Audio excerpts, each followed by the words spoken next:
네, 질문 띄워주십시오. 네, 오늘 질문 세 가지인데요.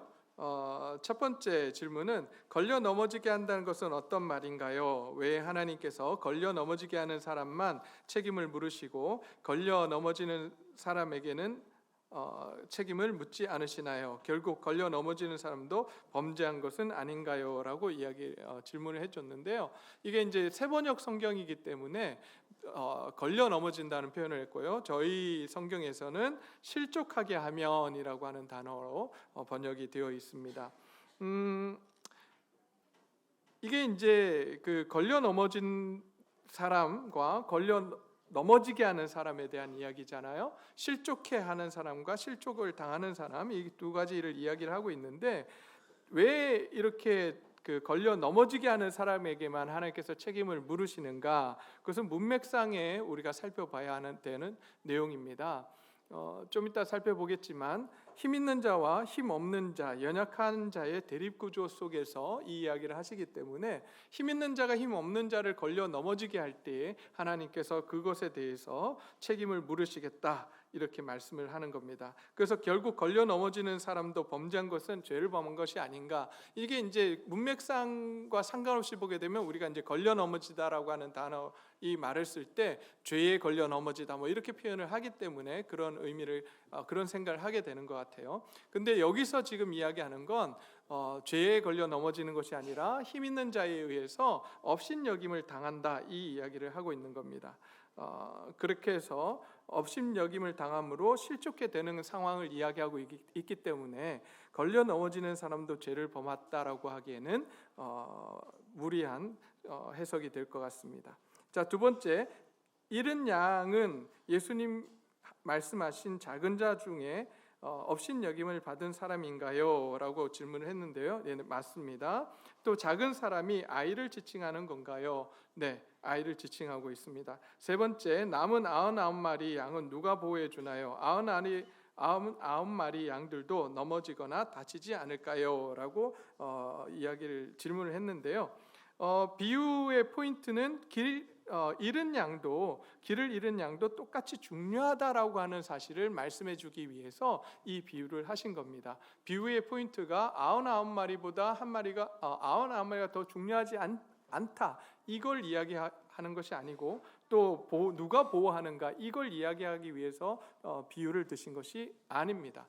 그렇지만 예수님의 우리 하나님의 그 속성, 또 하나님이 어떤 분이신지를 안다면 아마도 남은 99마리도 하나님께서 보호하시는 가정 가운데 또 한 마리를 찾아갈 수 있도록 하셨을 거다라고 하는 생각을 해보게 됩니다.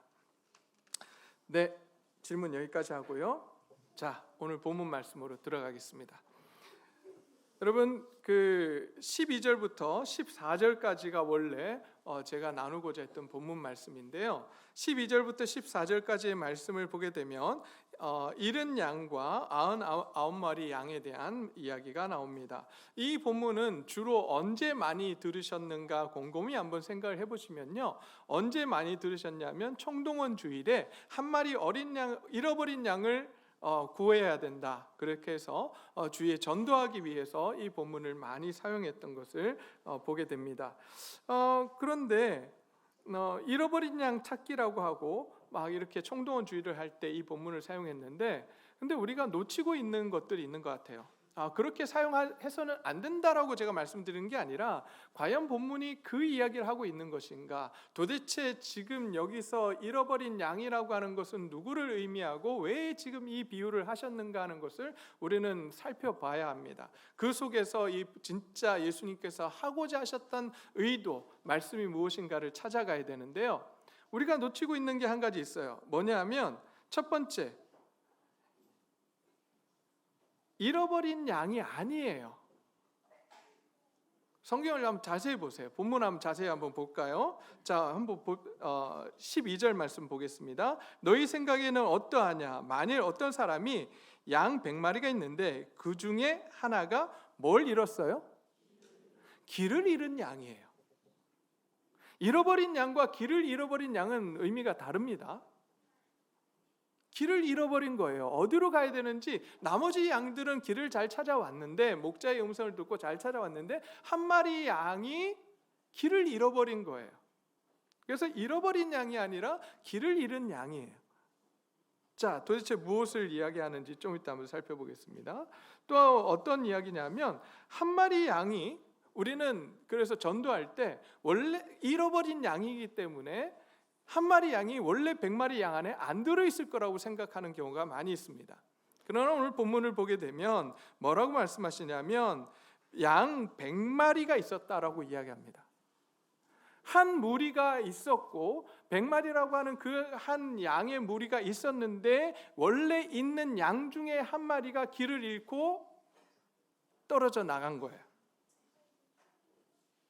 그러니 이것을 놓고 우리가 전도의 말씀으로 해석이 가능하겠는가라고 하는 의문을 한번 던져보게 됩니다. 그렇다면 이 본문을 통해서 정말 하나님께서 말씀하고자 하시는 것이 무엇인지 오늘 한번 찾아가 보도록 하겠습니다. 자, 오늘 이 본문이 속해져 있는 이 그 상황들을 살펴보면요, 우리가 어디까지 가야 되냐 하면 18장 1절까지 가야 됩니다. 자, 18장 1절을 한번 볼까요? 저를 보지 마시고, 제가 뭐 좀 잘생기긴 했지만 아우 닭살. 네, 성경을 우리 함께 보시면서 찾아가셨으면 좋겠습니다. 18장 1절입니다. 자, 18장 1절 보니까 그때의 제자들이 예수께 나와 이르되 천국에서는 누가 크니까라고 묻습니다. 다시 이야기하면 예수님께 제자들이 와서 천국에서 하나님 나라에서 누가 큽니까? 라고 묻고 있습니다. 사실 이 질문은 왜 나오게 됐냐면 제자들 사이에 누가 크냐라고 하는 논쟁이 벌어지고 있었기 때문이에요. 왜 그런 논쟁을 벌이는가? 앞부분 17장을 살펴보니까 17장에 어떤 내용이 나오냐면 변화산 내용이 나옵니다. 여러분, 예수님께서 변화산에 올라가실 때에 3명의 제자를 데리고 올라가셨습니다. 그 제자의 이름은 무엇일까요? 라고 묻고 제가 사탕을 드리고 싶은데 오늘 사탕이 없어요. 네, 안타깝습니다. 누구죠? 네, 베드로와 요한과 야고보 3명의 제자를 데리고 올라가세요. 3명의 제자를 데리고 올라가셨는데 그럼 나머지 제자들이 밑에 남아있을 거 아닙니까? 산 밑에. 자, 예수님께서 올라가셔서 이제 변화산에 올라가셔서 하나님 나라의 모습들을 보여주시고 세 제자에 보여주시고 놀라운 하나님의 영광을 보여주십니다. 그리고 나서 이제 예수님의 말씀을 잘 들어라 라고 말씀을 하셨는데, 그 변화산의 사건이 일어나는 동안 밑에서는 어떤 사건이 일어났을까요? 귀신 들린 아이를 어떤 아버지가 데리고 와서 이 귀신을 내쫓아 달라고, 이 아이를 고쳐 달라고 하는 그러한 일이 있었습니다. 그런데 고쳤어요? 못 고쳤어요? 못 고칩니다. 왜 못 고쳤는지 전에 한번 말씀을 드렸는데, 고치지 못한 이유가 뭐냐면 그들이 서로 누가 더 높은 자리를 차지할 것인가. 앞에서는 분명히 예수님께서 능력을 주셔서 나가 2명씩 짝을 지어 나가서 귀신도 내쫓고 병도 고쳤단 말이에요. 그런데 여기서는 하나님의 능력이 나타나지 않은 이유가 뭐냐면 하나님의 나라를 위해서 이 일을 하는 것이 아니라 자기 자신이 누가 높으냐, 자기 자신의 명예와 자기 자신의 권력을 위해서 지금 이 일을 하기를 원했어요. 왜? 예수님이 안 계시는데 누군가 그 귀신을 내쫓았어요. 그러면 그 제자들 사이에, 사람들 사이에 저 제자가 능력이 있구나. 그러면 그 다음으로 얻어지는 게 뭐예요? 서열순위가 올라가게 될 것이라고 생각을 했던 거예요. 그러니까 서로 고치려고 노력합니다. 서로 기도해서 귀신을 내쫓으려고 합니다. 서로 누가 높은지를 이야기하기 시작합니다. 그리고 나서 오늘 18장 1절로 넘어오는 거예요. 그때 제자들이 예수님께 묻습니다. 도대체 하나님 나라에서, 다시 이야기하면 이들이 지금 이야기하고 있는 천국이라고 하는 것은 다시 이야기하면 이스라엘 로마 정부로부터 군사적 정치적 독립을 하게 될 때에 누가 큰 자리를 차지하겠습니까? 라고 하는 그러한 질문이에요. 누가 높은 자리에 올라가겠습니까? 예수님께서 로마로부터 이스라엘 나라를 독립시키셔서 다윗의 왕국을 세우시게 된다면 개국 공신들이 있을 거고, 그 개국 공신들 중에 누가 좌의정을 차지하고 누가 우의정을 차지할 것이며 누가 국무총리를 하게 될 것입니까? 라고 지금 묻고 있는 거예요. 그때 예수님께서 그들의 마음을 아시고 그 다음부터 어린아이 비유를 이야기를 하시며 이야기를 풀어가시고 있는 것이 지금 오늘 18장의 내용입니다. 그러면서 예수님께서 가장 먼저 하신 이야기가 뭐냐면, 뭐라고 이야기하시냐면, 천국에서 가장 큰 자가 누구라고 이야기하시냐면 3절 말씀에 진실로 너희에게 이르노니 너희가 돌이켜 어린아이와 같지 아니하면 결단코 천국에 들어가지 못하리라 라고 말씀을 하십니다. 누구와 같지 아니하면 천국에 못 들어간다고요? 어린아이와 같지 아니하면. 자, 그러니까 어린아이를 그럼 우리는 어떻게 해석해야 되는가? 여기에 이제 중요한 관심이 가집니다. 여러분, 왜 어린아이와 같지 아니하면이라고 예수님께서 말씀을 하셨을까요? 도대체 어린아이들이 갖는 그 특징이 뭐길래 예수님께서 어린아이를 세우시고 이 아이와 같지 않으면 천국에 들어가지 못한다라고 이야기하시는 걸까요? 순진한 걸까요? 죄를 덜 지었기 때문에 예수님께서 그 아이와 같지 않음이라고 말씀하시는 건가요? 여러분, 아이를 키워보면 키워볼수록 아이들이 순진한가요? 네, 여기 또 웃으시는, 우리 키워보신 분들 알잖아요. 아이들 영악합니다.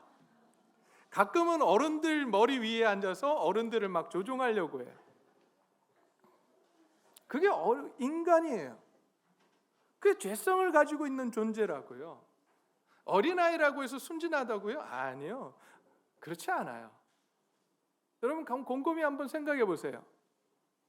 아이들이 잘못을 하고 거짓말을 합니까 안 합니까? 거짓말 해요 안 해요? 자기가 위험에 좀, 자기 새가 약하다, 좀 이렇게 뭔가 좀 이거 아닌 것 같다 싶으면 대부분 뭐래요? 거짓말 한단 말이에요.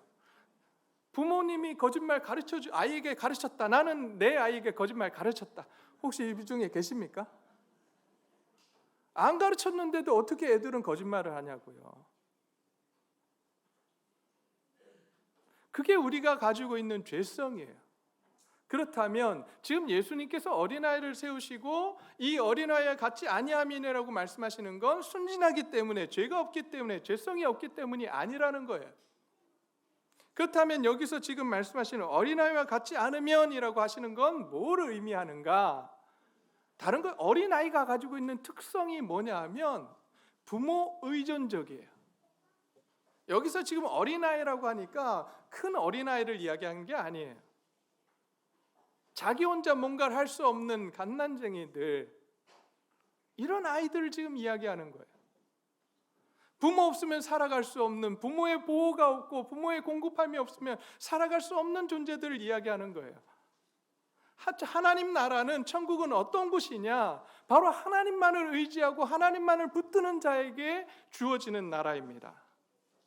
우리가 천국을 들어가고자 한다면 우리가 할 수 없음을 고백해야 됩니다. 여러분, 천국은 우리의 능력으로 갈 수 있습니까? 우리의 선함으로 들어갈 수 있습니까? 우리의 봉사 열심으로 하는 그 봉사로 들어갈 수 있습니까? 아니에요.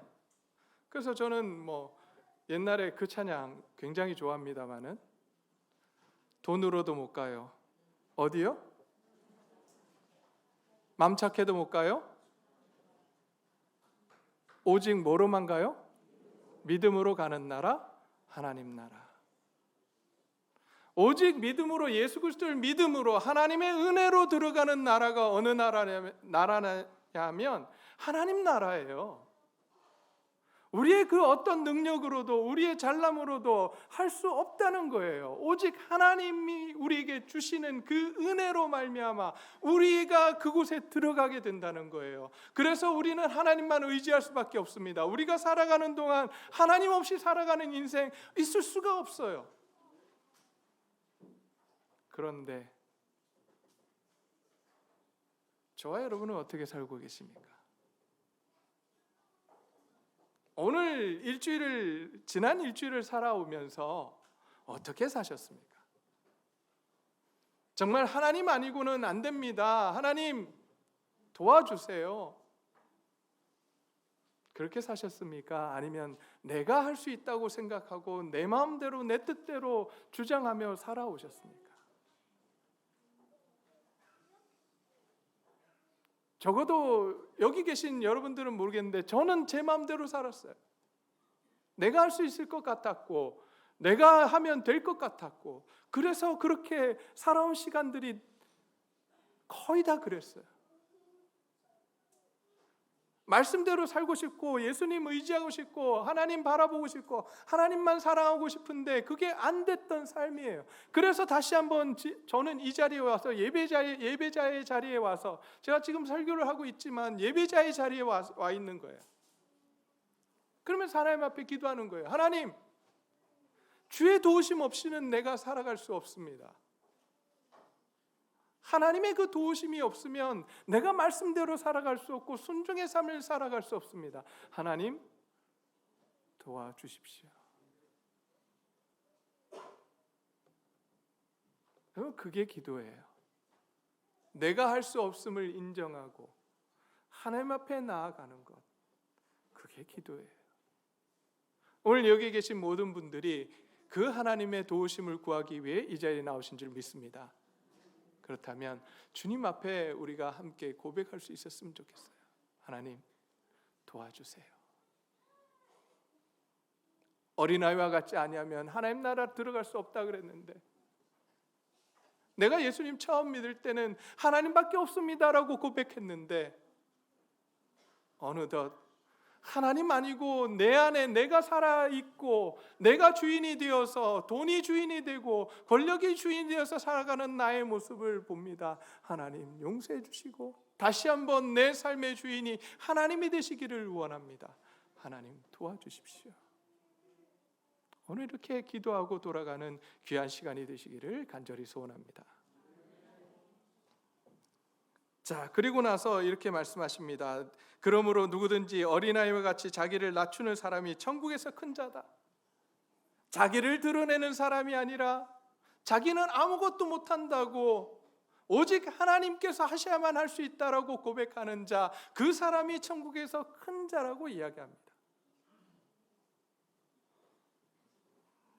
그러면서 5절 말씀에 이렇게 계속해서 말씀을 이어가십니다. 누구든지 내 이름으로 어린아이 하나를 영접하면 곧 나를 영접함이니 6절입니다. 누구든지 나를 믿는 이 작은 자 중에 하나를 실족하게 하면 차라리 연자맷돌이 그 목에 달려서 깊은 바다에 빠뜨려지는 것이 나으니다 라고 말씀을 합니다.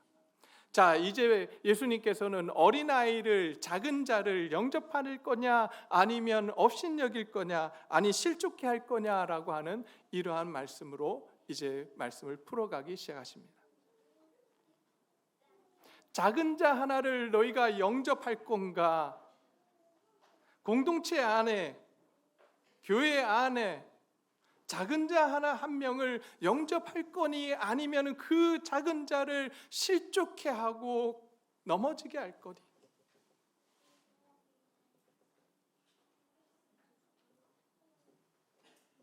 여러분, 이 당시 어린아이들은요 인간 취급을 받지 못했습니다. 결정권도 없었고 아이들은 그 삶 속에서 인간으로서의 어떤 대우를 받지 못했던 시대였습니다. 그러기에 이 어린 아이들을 영접한다라고 하는 것은 상징적인 이야기예요. 어떤 사람을 영접하라라고 하는 거냐 하면 앞에 뒤에 6절에서도 말씀하시지만 예수님을 믿는 작은 자, 이 사람들이 누구냐면 바로 사회적으로 약한 사람들, 예수님을 믿지만 가난한 자들, 예수님을 믿지만 사회적으로 약자들, 그런 사람들을 너희가 영접할 거냐 영접하지 않을 거냐라고 지금 물으시고 계시는 것입니다.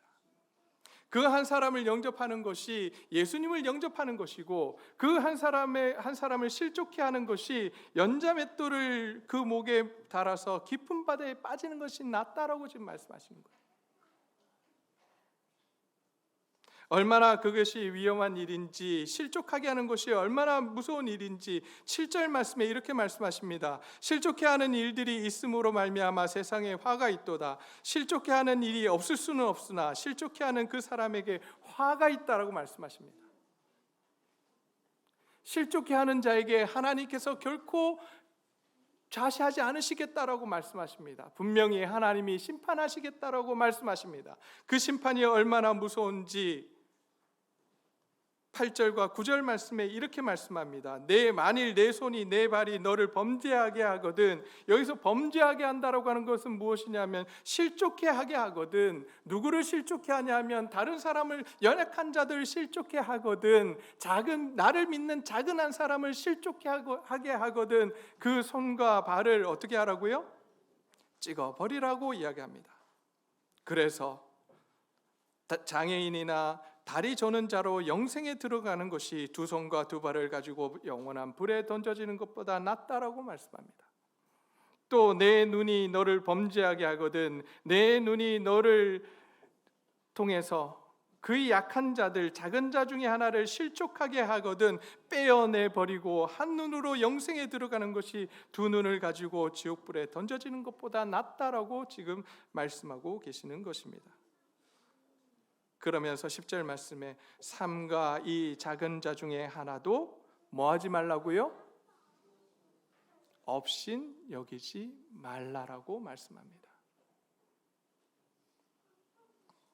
왜 실족해야 되는가? 왜 범죄하게 되는가? 그것은 다른 이유가 아니에요. 업신 여기기 때문에 그렇대요. 여러분, 누가 누구를 업신 여기겠습니까? 보통 업신여길 때 누가 누구를 업신여겨요? 힘 있는 자가?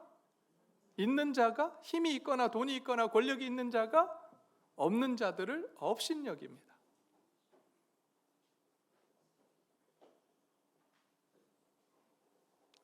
그로 인해서 실족해 되거든 너희는 차라리 연자 맷돌을 목에 메고 바다에 빠지는 게 낫다라고 말씀하시는 거예요. 그런 일이 일어나서는 안 된다는 거예요.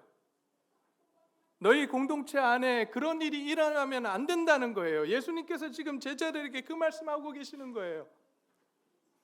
오늘 이 말씀은 오늘 우리 교회에도 동일하게 말씀하고 계십니다. 작은 자 하나라도 업신여기지 말라라고 합니다. 너희의 그 말들, 너희의 그 행동들을 통해서 작은 자들이 시험에 들게 하고 죄짓게 하고 넘어지게 한다면 너는 차라리 그 손과 발을 찍어내버리고 발을 찍어내버리고 눈을 빼서 천국에 들어가는 것이 더 낫다라고 말씀하세요. 그리고 나서 이제 양에 대한 이야기로 넘어옵니다. 왜 그토록 하나님이 작은 자 하나를 소중히 여기시는가? 얼마만큼 소중히 여기시는가에 대해서 말씀해 주고 있습니다. 왜 길을 잃었을까요? 한 양이 왜 길을 잃었을까요? 길을 잃어버렸습니다. 왜요? 그 공동체 안에서 어떤 일이 일어났기 때문에 업신여김을 당하고 그로 인해서 상처받고 실족해 됐다는 이야기를 하는 거예요. 하나님만 바라보고 싶은데 그 속에서 서로에게 상처 주어서 힘들게 되었다는 거예요.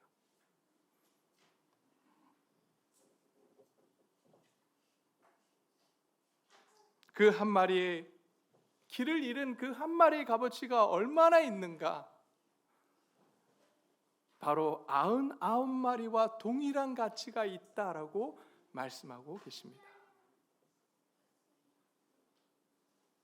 세상 가치관대로 한다면 잃어버린 한 마리 양보다 99마리가 더 중요하기 때문에 버려두고 가는 그런 일이 있을 수 없다라고 이야기합니다. 그러나 하나님 나라 가치관 속에서는 99마리와 한 마리의 가치가 동일하다라고 지금 우리에게 말씀해 주고 있습니다. 우리가 가지고 있는 가치관들이 어떤 건지 우리는 자세히 살펴봐야 합니다. 여러분, 우리도 모르는 사이에 세상 가치관이 교회에 들어옵니다. 그래서 그것이 세상 것인지 하나님 나라의 것인지도 모르고 우리가 그거를 따를 때가 있어요. 특별히 여러분 이런 이야기 많이 들어보셨을 겁니다. 최대 다수의 최대 행복, 이런 이야기 많이 들어보셨죠?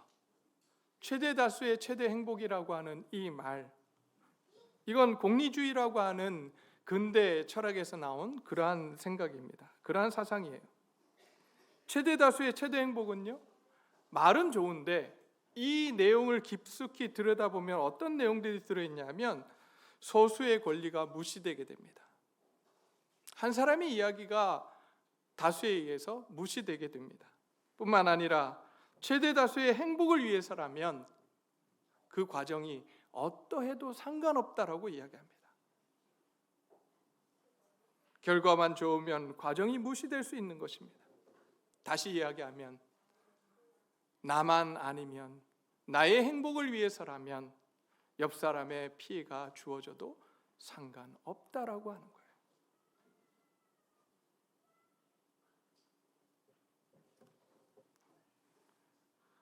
이것이 세상 가치관입니다.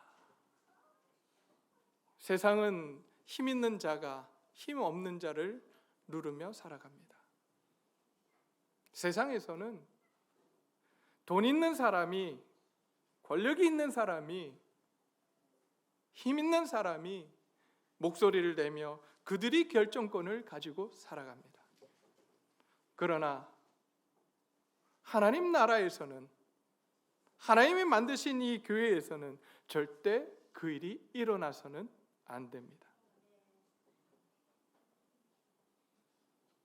모두가 하나님의 자녀입니다. 모두가 하나님의 형상으로 지음받은 소중한 존재들입니다.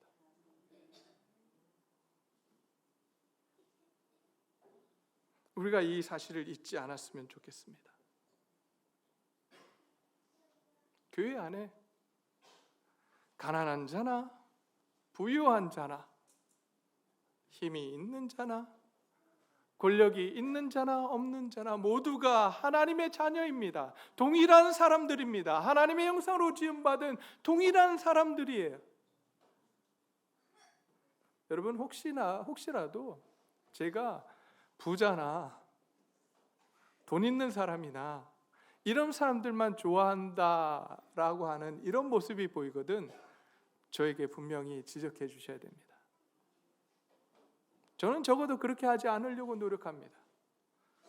여기 계신 모든 한 분 한 분들을 다 소중히 여기고 이 한 분 한 분들 모두를 위해서 저는 기도하고 있습니다.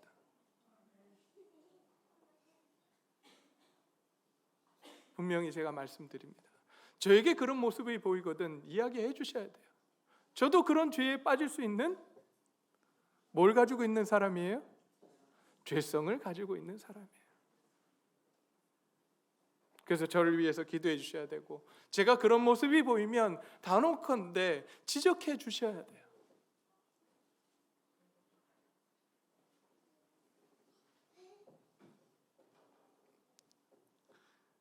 오늘 이 말씀 속에 마지막으로 14절 말씀에 이렇게 말씀하십니다. 이와 같이 이 작은 자 중 하나라도 잃는 것은 하늘에 계신 너희 아버지의 뜻이 아니니라. 그건 뭐예요? 하늘 아버지의 뜻은 뭡니까? 잃어버리지 않는 거예요. 한 마리 양이라도 길을 잃어버리지 않게 하는 거예요.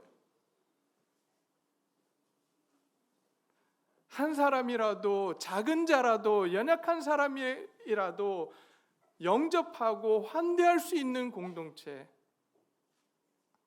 그런 교회가 되어야 된다라고 오늘 우리에게 말씀해 주고 계시는 것입니다. 저희는 그런 교회입니까? 그런 가지입니까? 그런 교육 부서입니까? 우리 자신들의 삶을 한번 뒤돌아보기를 소원합니다.